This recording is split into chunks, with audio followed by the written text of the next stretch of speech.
and welcome back to Bossing Temporality with Mr. F, which is just a fancy way to say time.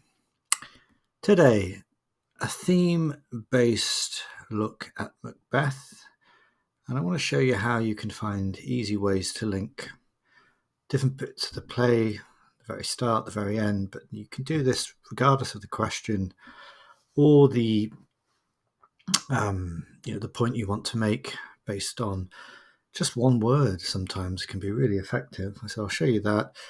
We'll look at some thoughts that I read by someone else called John Danaher, who was glossing a book called Shakespeare's Philosophy by Colin McGinn, which made me think as well about how interesting time and the imagination are in this play. Let's crack on. All right, so let's start with the word hereafter, which is an adverb. Hereafter means some future state or time to come. Early on in the play, we have the witches. All hail Macbeth, that shalt be king hereafter. At the end of the play, we have Macbeth saying, she should have died hereafter.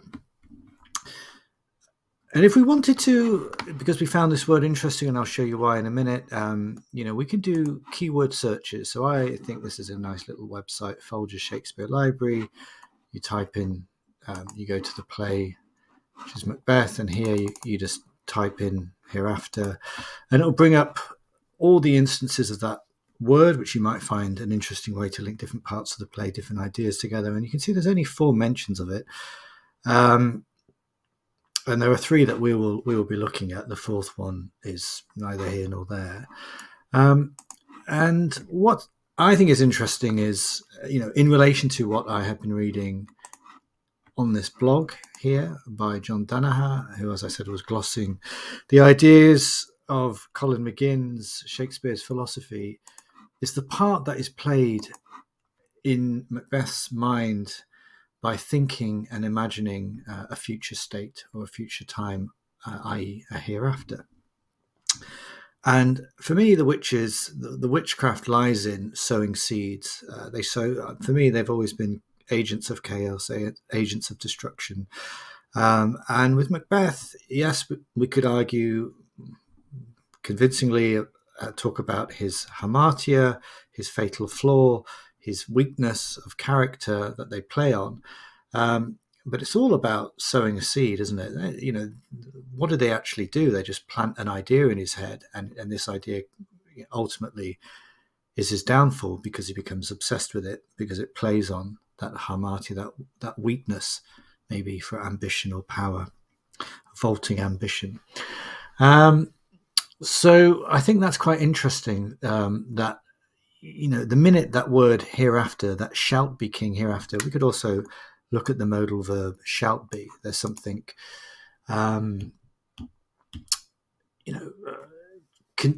what's the word? Like it's implacable. It's going to happen. It's fated to be. There's no could, should. It's not one of those modal verbs. It's we're not talking about possibility. There's something in this prophecy. There seems to be something preordained and definitive in that idea. But the idea of a future state or time to come when Macbeth will be king seems to undo Macbeth.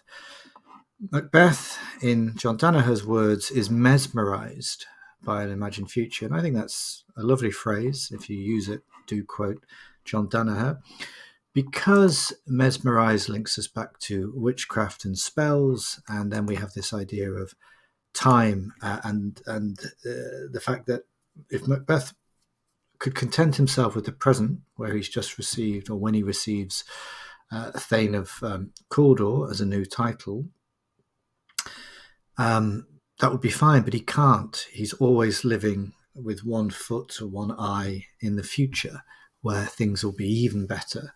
And that's part of the problem of his character, this kind of obsession and inability to content himself with the present.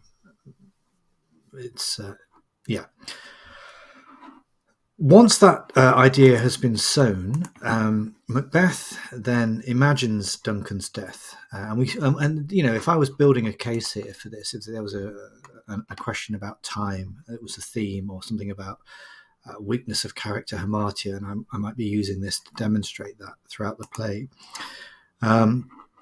This aside that we get in 1.3 is a good example of that. Present fears are less than horrible imaginings. So that's reinforcing that idea. My thought, whose murder yet is but fantastical. It's just an idea. It's just an imagining. There we are again.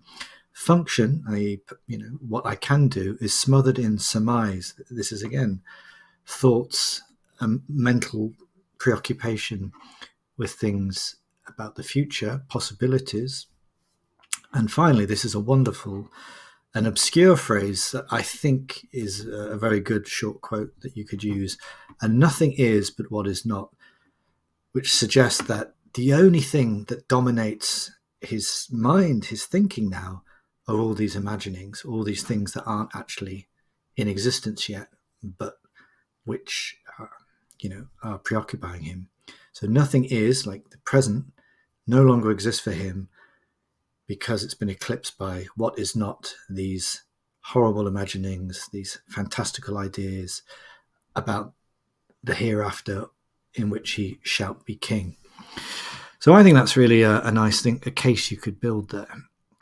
But it's not just Macbeth who has this kind of inability to content himself with the present and his preoccupation with the future and a future state where things will be better. Lady Macbeth does this too. Lady Macbeth, when she says, after we get the letter from Macbeth and she reads it and then she responds to it with her soliloquy, which I'll come back to in a minute, greets him by saying, "Great Glamis, worthy Cawdor, so greater than both by the all hail hereafter." So there's a wonderful, again, unusual phrase. One thing I wanted to say about "and nothing is but what is not," which is slightly contorted syntax, which may suggest the corruption of the witches who talk in this kind of riddling language, which seems to mimic the equivocation of the times in which it was written, the play was written, with James I and the Jesuit priests, the Catholic priests having to equivocate to not lie under oath about their Catholic faith. And I think there's something there about those contortions, those lexical or syntactic contortions which suggest corruption by the witch's spell. Here we have another, again, slightly peculiar phrase, greater than both by the all hail hereafter. So that's really, echoing the language of the witches. We get Glamis, Cawdor, the all hail hereafter. It almost seems to be like a noun phrase for the witches, because they're the ones doing the all hail. But it also seems to suggest a vision of the future in which everyone will hail him something greater than either Glamis or Cawdor, which is king, in a future state to come. It just suggests that her brain is already transfixed on that future state and that future possibility than it is on the present, which she then reinforces when she says, "Thy letters have transported me beyond this ignorant present, and I feel now the future in the instant." Lady Macbeth, as we know, is a lady of action, of someone who precipitates things, who brings them into being. And we could see her as the fourth witch, or another agent of chaos, or at least another agent who will manifest things, who will make them happen. He won't sit back and wait for Macbeth to become king, but will take the shortest way to get there.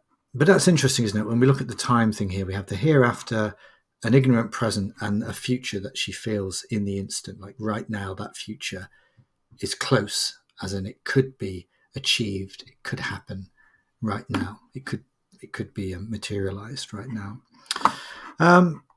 Again, another way of linking these two in their kind of peculiar temporal being of not contenting himself with the present, but living in some soon to be realized future state, she also imagines what will happen. That my keen knives see not the wound it makes, when she talks about she wants the darkness to obscure that so God can't see what she's doing. But she can already visualize the keen knife, she's eager to do it, see not the wound it makes. That ties us nicely in with horrible imaginings and fantastical things going on with Macbeth there earlier. So there's a kind of synergy between these two. They are married for a reason. They do share certain characteristics, even though Lady Macbeth seems to dominate her husband in chivvying him into acting when his morality or his milk of human kindness threatens to hold him back in her eyes.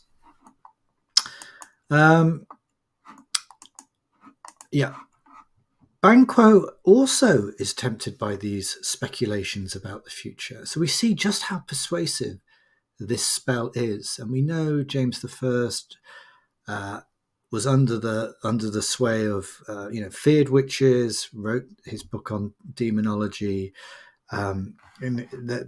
If you listen to in an earlier video recently, I mentioned about Shakespeare's objects linked to Shakespeare's life and times. And one of those is to do with news reports written about a storm that was said to have been caused by witches, threatening to overturn the boat of the king when he was traveling. So we understand the power of temptation, which is what these witches are supposedly playing on. Human weakness, human frailty, ego, vanity. I think they're the key words here. So when Banquo, at the beginning of Act 3, Scene 1, says, "Yet it was said, it should not stand in thy posterity, but that myself," so he comes back to his own prophecy, "be the root and father of many kings." We get the idea of a tree, a hereditary tree there, lineage. "If there comes truth from them, as upon thee, Macbeth, their speeches shine, why, by the verities of thee made good, may they not be my oracles as well, and set me up in hope?" So there he's being drawn to the dark side, isn't he? He's kind of allowing himself to speculate about a possible hereafter where his children will be kings. And he seems to stop himself because he senses the danger he's in, but hush no more. Now, this could be because someone's coming, but there's also a reading which allows for the fact that he understands the spell and the sway of such words. So when we're pushing this idea of time and the strange temporalities that occupy or possess Macbeth or Lady Macbeth, we can easily tie things that are happening at the start of play with Macbeth's final soliloquy, where that initial hereafter, the seed that was sown that ends up doing such damage with its idea of what could be, playing on his vanity and his ego, has done its damage, and Lady Macbeth has just been announced as dead. She should have died hereafter. Interesting at that moment that Macbeth comes back to the word that caused such damage, or one of the words. I mean, the key word is king, isn't it? And shalt be. But the hereafter, I think, is important if we're pushing the idea of time. You analyze the whole phrase. And maybe we already have a moment of regret, which I'll come to in a minute earlier on. And maybe there's regret here. She should have died hereafter suggests if I'd taken a different path, she would have died later. He was the one who wrote to her about the prophecies of the witches. We can't just say, it's all her, because he wrote to her, which spurred her on into action. Tomorrow and tomorrow and tomorrow. creeps in this petty pace from day to day to the last syllable of recorded time, and all our yesterdays have lighted fools the way to dusty death. So there's the idea about being possessed by the future, maybe.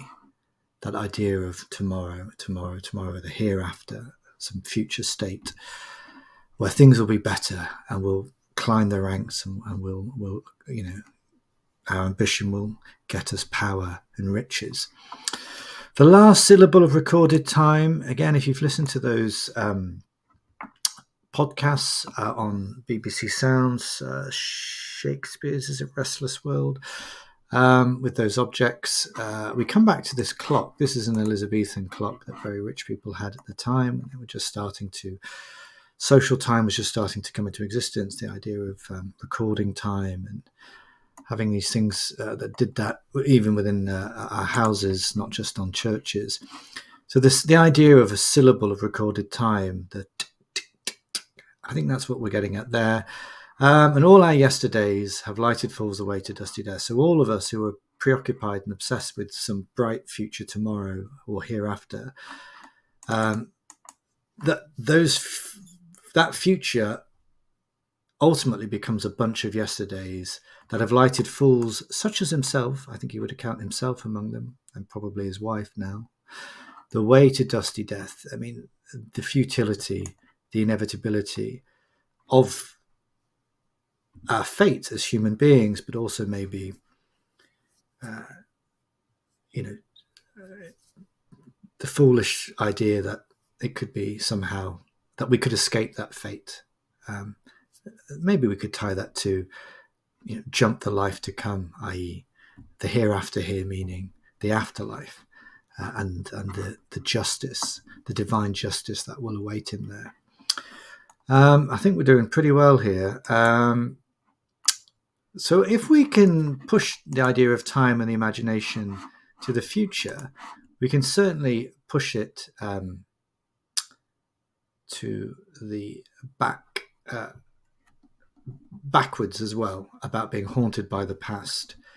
We see this with Banquo's ghosts at the banquet, where we have those ideas of the past catching up with Macbeth.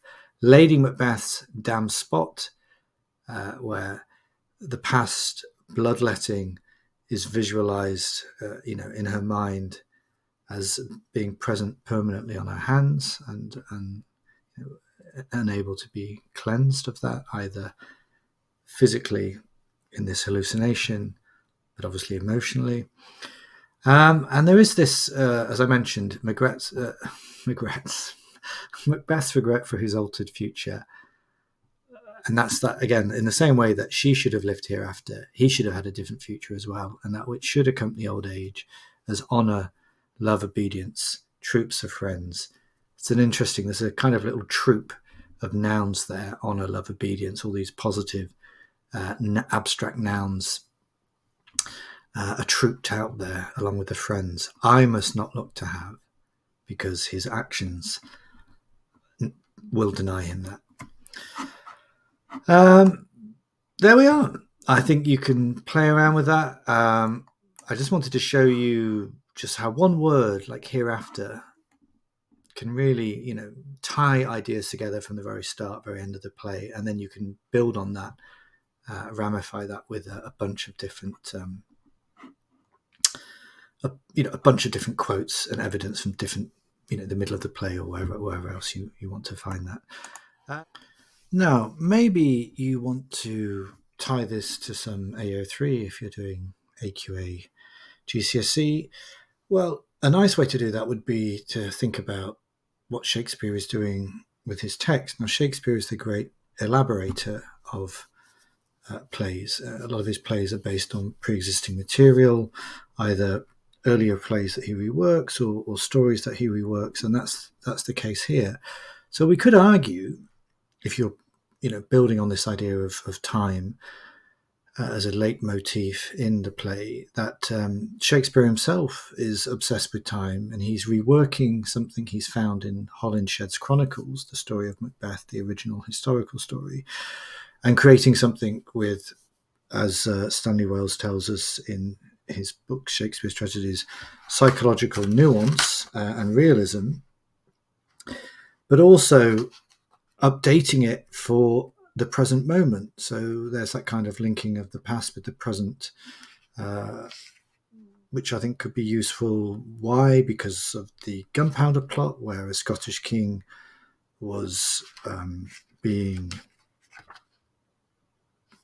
threatened, but also witchcraft, and James I's Demonology, first published in 1597, reprinted in 1603. So I think we can see that Shakespeare himself is haunted by the past in the same way that his characters come to be by the end of the play. Boom. I used that. That was the. I'll put a link in below the video so that you can read that if you want. Shakespeare's philosophy column again. I expect it's pretty high level, probably more university level. So I don't think you need to go that deep into it for your GCSEs. Shakespeare's Tragedy is a very short introduction. Stanley Wells, especially if you're going to do A-level study afterwards, would definitely be worthwhile because he's extremely approachable and he's an excellent Shakespearean scholar. So I definitely recommend that to you. Right, that's it. You know what to do. Likey, subby sub, and I'll be back probably with something for the A-level crowd very shortly. Okay. Bye for now.